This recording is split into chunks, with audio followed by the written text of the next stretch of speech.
everyone, Kirsty here from Breathe Birth Yoga. Today's 10-minute taster is all about optimum fetal positioning. I won't tell you all the details about optimum fetal positioning because I've made some videos on this before you can have a look at. In a nutshell though, optimum fetal positioning is the way your baby is lying. We want your baby's spine to be facing outwards and their face facing your spine and head down.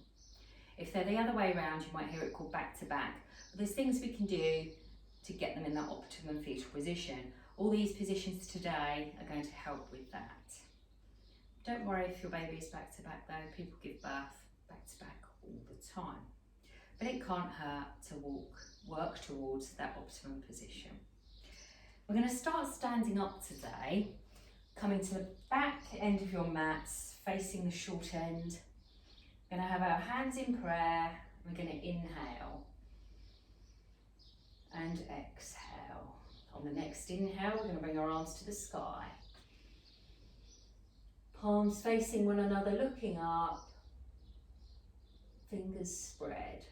Breathing, shoulders back and down. We're going to inhale and exhale, swan diving, our hands down as far as they come. I don't have a baby bump there so I can reach right down. If you do, just stay down as far as you can, that's fine. You can pop your hands on your shins or your thighs. Inhale, arms up again into heavenly pose. Lovely. Inhale up and exhale back down to the floor. Going to come into a little squat position and then onto all fours. Spread your fingers nice and wide. Have your shoulders above your wrists, hips above knees, toes untucked. In this box position, or tabletop you may hear it called. Nice flat back. Look between your hands to elongate your spine. We're going to wag our hips from side to side, wag our tail I should say, just to release that lower spine on those hips. Lovely. Okay, we're going to come to stillness. We're now going to extend either one arm and then the other arm, then one leg and the other leg, or if we're feeling a little stronger, we can take two limbs away at a time. Now, you might want to just try with one limb to start with and see how you get on, and then try two if it's okay for you. So we're going to inhale in the centre, exhale, one arm away, and inhale, popping it back down. We're going to do that on the other side. Inhale here, exhale the limb away, inhale it back down. Inhale in the centre, exhale the leg away. You can keep your toenail on the floor or take it slightly further up. Inhaling back, exhale the opposite leg away, inhaling back. Let's try two if you're comfortable to do that. Inhale here in the middle, exhale opposite limbs away, inhale them back, exhale the other opposites away, inhale back. If you're wibbly wobbly, try and engage your leg muscles and your glute muscles and focus on a point. Stare at something and really feel strong. Let's try one more time. Inhale here, exhale, opposites away, inhaling back, exhale, opposites away, inhaling back. Lovely.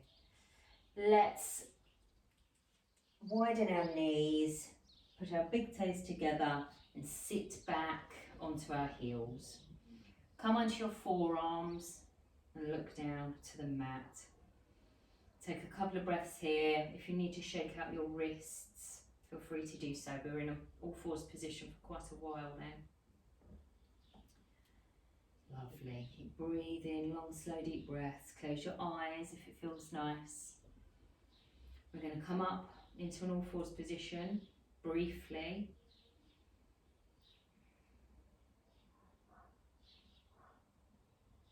In a moment. Okay. When you're ready, come up into that all fours position. And we're going to bring one leg out to the front into a lunge position. So our toes, our knee needs to be above our ankle. Might need to shoot your toes forward a little bit to get the positioning right. Our hands are inside of our foot. And we're going to come up, hands on our hips, into a lunge position.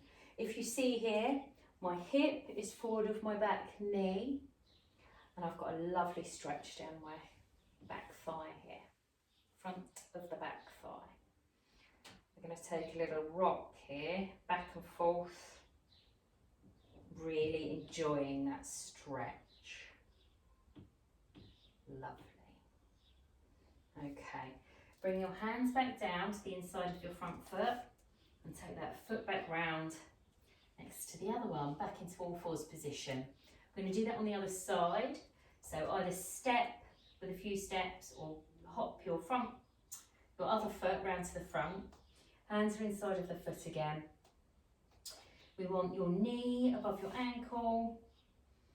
And when you're ready and feeling stable, you can come up and pop your hands on your hips.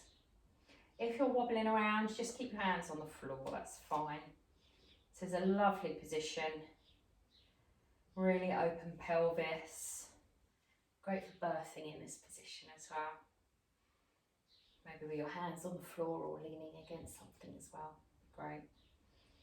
Upright, forward and open, that's what we need to remember for optimum fetal positioning and for birthing. To engage gravity. And upright positions open the pelvis to 30% more. All rocking back and forth. Movement helps with birth and optimum fetal positioning. Okay. Let's place those hands back down to the floor and either walk with a few steps or hop that foot round to the back. We're going to tuck our toes now. Walk our hands back towards our knees and take our knees off the floor. Might need to widen your knees to allow for your babies. We're going to tuck our chins to our chest and push up through our legs, then roll up vertebra by vertebra to a standing position. So push up through the legs, let the arms hang heavy, chin always to chest. Roll up very slowly. And when you get to the top, shoulders back and down, then you can bring your chin up. Okay, I'm just going to turn around to face you. Legs a little bit apart, slightly wider than hip width, and we're just going to take a couple of spinal circles. Okay, and the other way. Sorry if you can hear a helicopter in the background. Okay, and come to stillness. We're going to face the short edge of our mat again, standing towards the back. We're going to practice a variation of Warrior 3 now. We're going to have our hands on our hips. We're going to step forward, either legs, we'll do both. And we're going to come forward with our upper body. We're going to put the back toenail to the floor. Now this is a little bit of a balance, so if that's as far as you can go, that's fine. But if you're happy to, you can take those back toes off of the floor. Pointing the toe. And if you are comfortable, you can come forward a bit.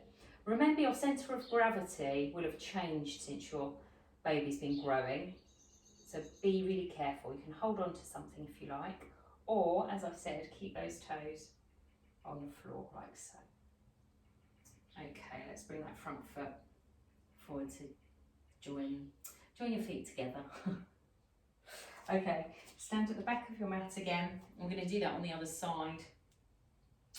Come forward with one foot and bring your upper body weight forward, rolling over the back toe until your toenail is on the floor. If you're stable and steady and comfortable, you can raise that foot off the floor a little bit, and a little bit more if that's still okay.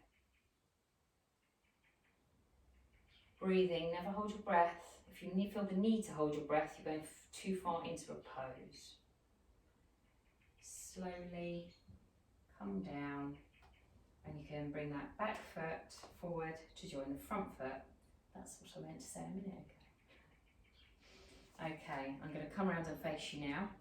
We did lots on our hands and knees today, so we're just going to take some figure of eights with our wrists. Help with any fluid retention there as well. Lovely. Figure of eights and up and down.